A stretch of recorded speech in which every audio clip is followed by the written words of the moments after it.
Y mire, exdiputados constituyentes de Morena anunciaron que defenderán la Carta Magna Capitalina y advirtieron que podrían recurrir a movilizaciones sociales. Aquí el llamado. Ante la reciente ola de recursos de inconstitucionalidad presentados contra la nueva Carta Magna de la Ciudad de México, diputados constituyentes de Morena anunciaron que realizarán una defensa jurídica integral para proteger los avances en derechos humanos y sociales que se alcanzaron en la nueva Constitución de la capital. El abogado Javier Quijano aclaró que la Asamblea Legislativa de la Ciudad de México no está facultada para realizar la defensa jurídica de la Constitución. Será la Asamblea Constituyente quien deba realizar estas funciones. Y el ente jurídico político, Asamblea Constituyente, es quien debe comparecer a defender, que no es una actividad legislativa, a defender esa Constitución.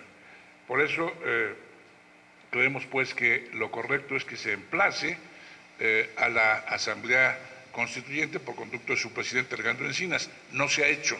El diputado aclaró que ante los recursos interpuestos por la Procuraduría General de la República, esta dependencia no tiene las facultades para inconformarse en diversos temas y que sus observaciones no se deben considerar por la Suprema Corte de Justicia. La Procuraduría General de la República no tiene legitimación para pretender demandar la nulidad ante la Corte.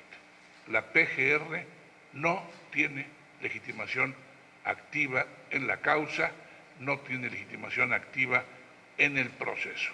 Los diputados de Morena que participaron en la redacción del ordenamiento de la capital del país señalaron de que en caso de que los procedimientos legales no se realicen de manera adecuada, no descartan hacer una defensa de la Constitución con movilizaciones sociales. Con imágenes de Manuel Hernández, Alberto Álvarez Santana, 21 Noticias.